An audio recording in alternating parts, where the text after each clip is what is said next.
There's this question I've been meaning to answer, but I keep putting it off. It's a question about procrastination.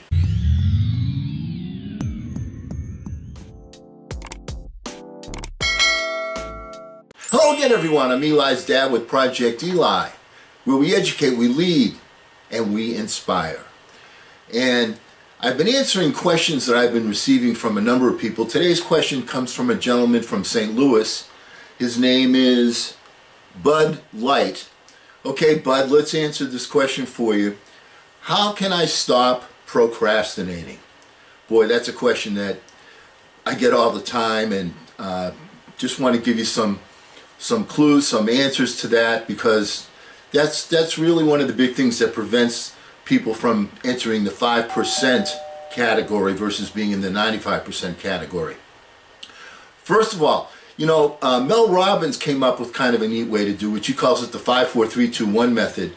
And you think you want to do something, and you say to yourself, 5, 4, 3, 2, 1, go, and then you go and you do it. Okay, that's one way of doing it. Let me give you what I like to do. Is I use sort of the 5-minute method, where I say to myself, you know what? I'm going to do this for 5 minutes. I'm going to commit to 5 minutes of doing this. And then one of two things happens. At the end of 5 minutes, I stop, and then I say to myself, I'm going to give myself 5 more minutes after I take a quick break. Or I say, the heck with this, and I just keep going. Once you get started doing something, your inertia carries you forward. I did a video a little while ago called I'll Just, and I'll just do this, I'll just do that. The human mind wants to complete things. So once you get started, the key thing is getting, of course, to the starting line. But there's two elements of this. There's the mindset that you have to have, and the skill set you have to have. Because and the thing that helps you overcome this difficulty is routines and discipline create habits. And once you get into good habits, then you have the inertia. And if you have, and to me, the habit at the beginning of the day, what gets you rolling, is really what tells the story. The first thing you want to do is you want to, establish good habits. Now, if your habit is the first thing in the morning is you're going to social media, then you're going to have to make a judgment and say, you know what, perhaps that's not the most productive habit that I can have. So you got to put your actions, positive actions, that move you forward on autopilot, and that gives your brain freedom to do other things, because you're not thinking about what am I going to do now. You have these habits that you're going to do every single day. As you know, if you've been a listener to this channel, first thing I do every day is I give myself that quiet thinking time. I get into that habit. I recommend that you do that for yourself, but you've got to figure out what's the best habits for you. It makes it possible for you to show up every single day at work without any extra effort, because you're not thinking. You're a robot. All right? You've got this habit, and you just go ahead and you do it. And it gives you the freedom to move forward without being motivated. If you just do it. Just do it. So you get into that habit, get into that early morning routine that's going to put you where you want to be. And here's the why and because. And this is critical to understand. The action precedes the feeling. If you wait for yourself to be motivated, there are going to be days, some days you wake up and it's like, all right, here we go, let's go, I'm ready. And then there are other days you wake up and you're kind of lethargic, and it's like, I really don't want to do it. But if you have that regular routine that you go through, and your body gets on autopilot, then once you get your body in motion, then your mind will follow and you'll be able to continue on. And let me give you an example of that from real life. I'm going to give you two different examples. The first one is from when I used to be in sales out in the field. We would have these meetings in the morning, we'd get all pumped up, then we'd have, we'd meet in this restaurant, all of us, before we go out and hit the field, and we were going out knocking on doors.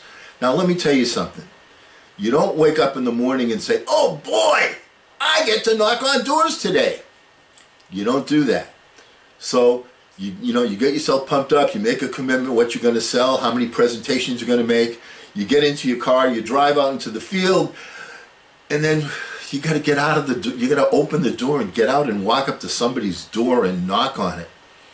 The key thing is, open the car door, walk to somebody's door, and here was what was key. What got you started was the way you knocked on the door.